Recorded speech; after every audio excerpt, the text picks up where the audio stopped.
Hey, Chris. Doing well, thanks. How you doing? All right, Josh. Nice to have you aboard. What's on your mind? I know it's 2 weeks into the baseball season, but I think today was a huge win for the Mets. The Nationals have beaten them like a dead horse the last 2 years.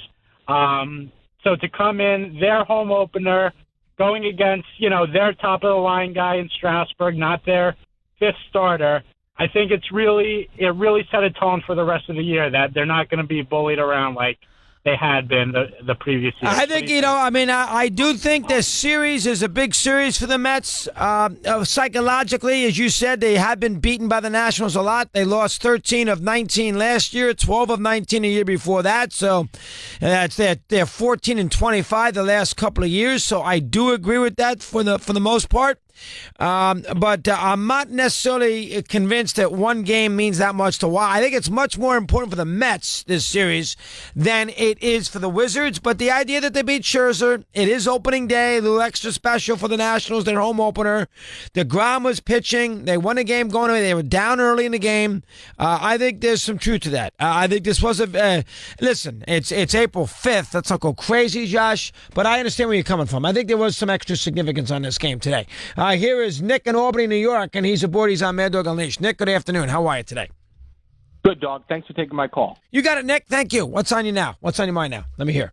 Quick comment about the Phillies and then a question about the Stanton contract. I'm a Phillies fan. I'm obviously very frustrated with some of the decisions that Kapler's made, but even more frustrated with his response to some of the questions. Yeah, he doesn't really want to get involved in the nitty gritty of why he does something. It gives you these platitudes, philosophies, all that nonsense. There is some truth to that. Yeah, exactly. I mean, and he doubles down the other night with the Jay Bruce hit sort of the perfect double play ball and the extreme shift that Kapler had on. I don't want to go crazy. I don't want to go crazy there. Most teams would shift on that. I don't want to get too nitpicky. My issue is Nola opening day. My issue is 18 relievers against Atlanta. My issue is a utility infielder in relief against Atlanta. No Herrera against Atlanta on opening day. Those are my issues with him. Bigger issues. Go ahead. Sure, dog. I understand that. But, even when you do shift, you want to leave open the possibility that you can turn a double play, and it wasn't there. But I'll move on. The Stanton deal. Dog, if you're a general manager and you give Stanton a deal like that, and obviously the Phillies are going to be looking at Harper in the offseason, what's a realistic return when you give somebody 10 years and money like that? Harper will be about 27. I think you can expect, forget the money. I think you go years. I think if you give Harper a 10-year deal, I think you can expect 6 good seasons. How's that?